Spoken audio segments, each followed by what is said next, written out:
Stop overthinking your family dinner. I've got 2 amazing recipes to share with you that I have been making for my family of 5 for years. One of them is easy. It comes together quickly with just a handful of ingredients. The other one is something I make when I want to get a little bit fancy, but I don't want to do a lot of work. So whether you are looking for a quick, easy weeknight winner or a special occasion Sunday dinner, I got you covered. First up, we have chicken spaghetti. I've been making this for my household for 20 years. I made it before then. I made it in college. Pretty sure this was the first meal that I ever made for my college boyfriend's family when I was visiting them over Christmas break. This meal was on repeat in my house growing up as one of 5 children, where my mother was preparing dinner for at least 7 people most nights. It's a winner.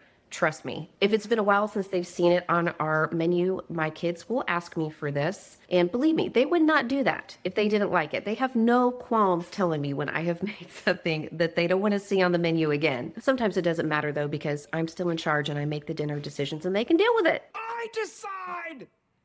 Let the decider decide! I am not the suggester! But I know I can always depend on this one. And it's easy, which is a plus. You're gonna need already cooked chicken. You could use a rotisserie chicken. I've done that in the past and just taken the meat off the bone. You could use canned chicken. If I'm using canned chicken, I'll probably use a couple of the larger cans of chicken breast. My mom used to just boil the chicken breast, for like an hour or so on the stove and then shred it up, which is pretty bland, but I mean, it's going into a casserole with other things, so any port in a storm. A lot of times if I know I'm making this, I will just throw a couple chicken breasts into the slow cooker earlier in the day with a little chicken broth and some seasoning. I like everything but the bagel. And then when they're done, I'll shred them up and they're ready to use in this casserole. And then it's chicken spaghetti, so I'm gonna use spaghetti noodles. No surprises there. I need to cook the noodles for the casserole. And I prefer to undercook them just a little bit. I like to cook them just shy of al dente because they're gonna go into the casserole with other ingredients and a really nice sauce.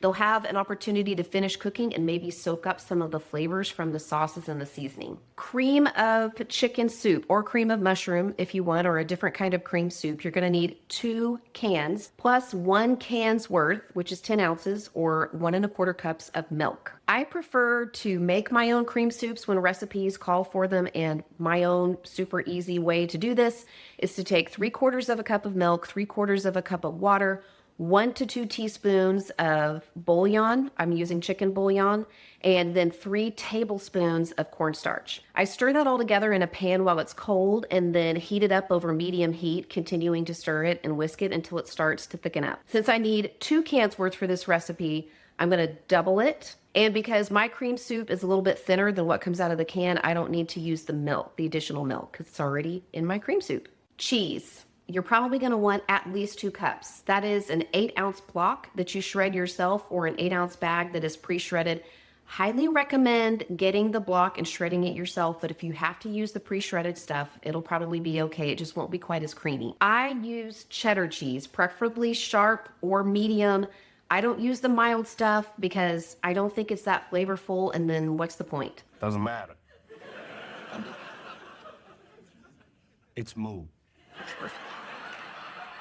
I would not recommend using Parmesan or mozzarella in this recipe. Again, I think mozzarella is pretty mild. You could, if you wanted, use like a pepper jack if you wanted a little bit of a kick. I just use cheddar, easy peasy. I tend to use 3 to 4 cups because I want cheese in the casserole and on top of it. We're a cheesy family.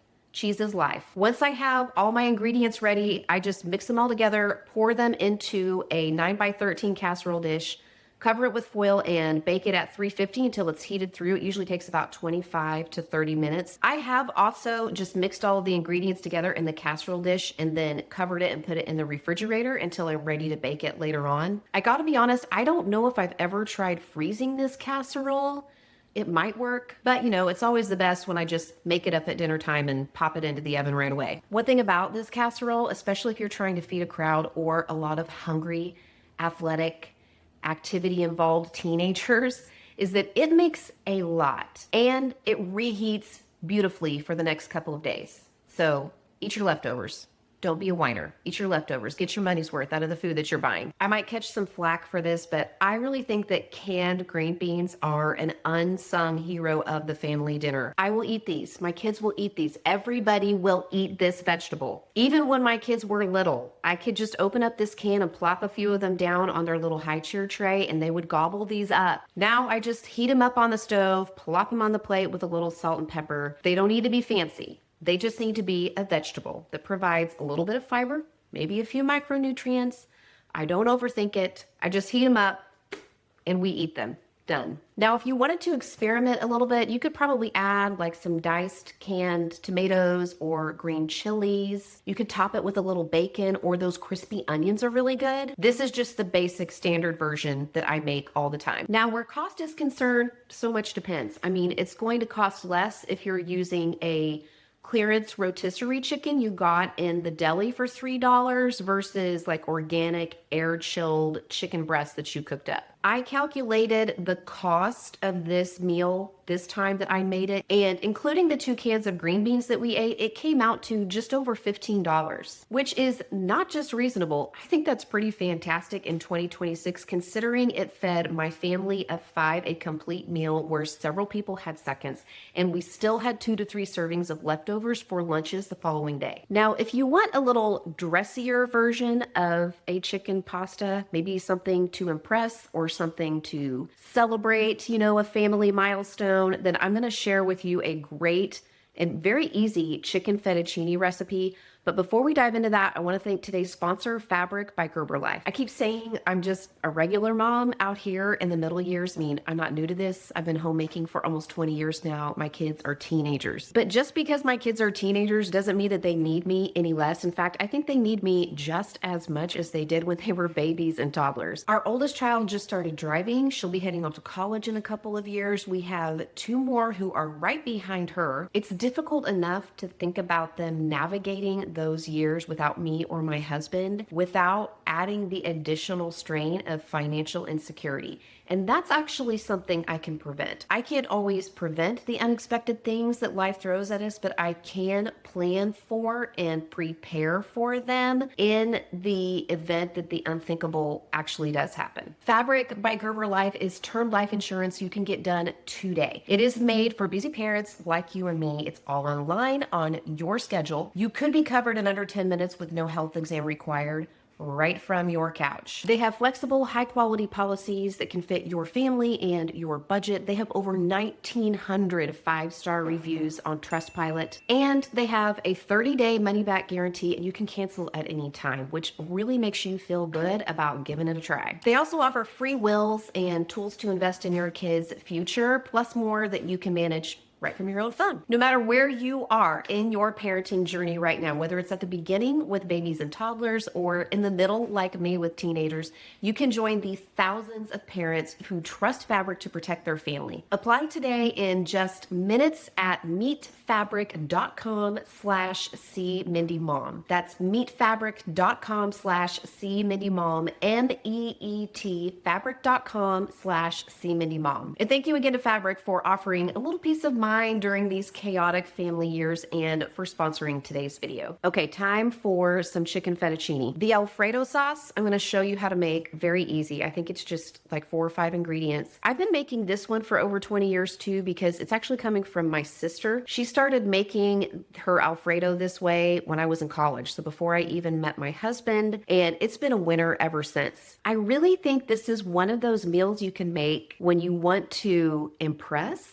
but maybe you're not totally secure in your cooking skills yet. You want something easy, but you don't want it to look like it was easy. You want it to look fancy. And I'm going to start by telling you how to make some really delicious baked chicken to top your nest of fettuccine Alfredo. I really wish I had learned this sooner. Brining your chicken breast or other cuts of meat, especially if you intend to make them in the oven, can really help preserve the flavor and keep them nice and juicy. I am using thin sliced chicken breasts. These are going to cook very quickly. And when I brine my chicken breast, I usually just place them in a big container. I use a tablespoon of kosher salt for every 3 to 4 cups of water I plan to brine the chicken in. If you are using table salt, use less. It's much more potent than the kosher salt. If I only have table salt, I'm probably only using about a teaspoon in my brine. I put those in an airtight container and then place them in the refrigerator to brine for about 3 to 4 hours. I don't want to brine them too long. They'll be too salty if I let them sit in there all day. So if I'm going to let them sit in there all day, I probably would use a little less salt. That's just me. Sometimes you have to play around with it a little bit to figure out what level of salt and water works best for your taste. One little caveat I want to add: make sure you check your package of chicken to see if it's already been brined. I think there are a few brands I've come across in the past that might say ready to cook or ready to grill or something like that. And a lot of times those have already been brined. So if that is the case, then you probably don't need to do this step. When my chicken have been in the saltwater brine for at least a couple of hours, I'll take them out and place them on a paper towel lined plate and then pat them dry with another paper towel. Now, if I'm in a real hurry or I just want to keep it really easy, sometimes I'll just season these with an all-purpose seasoning, like maybe a Cajun or a Creole seasoning or even some everything but the bagel. But in this case, and many times when I'm making baked chicken like this, I will use a teaspoon each of onion powder, garlic powder, paprika, salt, and oregano, and then a few cranks of black pepper. Mix that all up in a little bowl, and then I will sprinkle that over the top of my chicken breast on my foil lined cookie sheet and kind of pat it into the chicken breasts, flip them over, do the same thing on the other side. And then I just pop these into a 350-degree oven and keep an eye on them. How long it takes your chicken to cook really depends on the thickness of the chicken. Since mine are really thin, they cooked up in right around 20 minutes. This is when having a digital meat thermometer comes in really handy, because I can tell exactly when they're done. Since my chicken are only gonna take about 20 minutes to cook, that is just enough time to cook up my pasta. I get a pot of water boiling on the stove, as salty as the sea, as they say. I'm gonna cook up 12 ounces of pasta. In my opinion, the amount of sauce that I'm making is just the right amount for 12 ounces. It would be a heavily sauced pasta for 8 ounces of pasta, and it would be a lightly sauced pasta if you are going to make the whole pound of pasta. Also, I use bronze cut pasta because I really think it holds the sauce better. I'm gonna keep an eye on those noodles because I don't wanna cook them past al dente. And while they are cooking, we're gonna get the Alfredo sauce going. It's so easy. My sister's recipe uses 1 stick or half a cup of butter, 1 cup of heavy cream, 3/4 of a cup of Parmesan, though I'm gonna be honest, I usually use closer to a cup or maybe even a little bit more. And you wanna shred your Parmesan yourself from a Parmesan wedge. If you're using pre-shredded Parmesan cheese, make sure that it does not have any anti-caking agents in it, like cellulose powder. It will not melt into the sauce very well if you're using pre-shredded cheese that has those anti-caking agents, which is why it's really better that you just buy wedgeted it and shred it up yourself. I also like to throw a little garlic and some cracked black pepper into my sauce.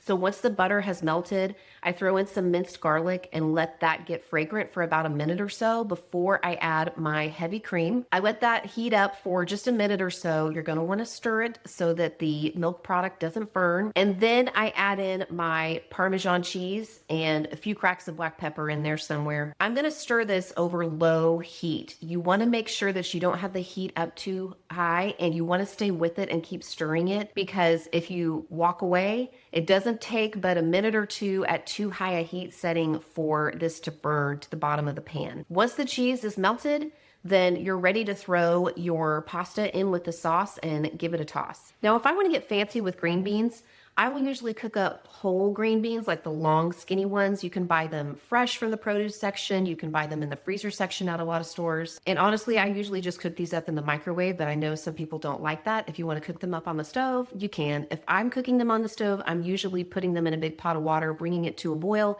and letting it boil for 10 to 20 minutes, depending on how tender I want those green beans to be, and then draining them. Once my green beans are cooked, I toss them with a couple pats of butter, like maybe 1 to 2 tablespoons, and a couple tablespoons each of breadcrumbs and just shaky canned Parmesan cheese. This meal is a hit every time I make it, but it's a special occasion meal because it's very rich. Obviously, you have the sauce with the butter and the cream and the Parmesan cheese.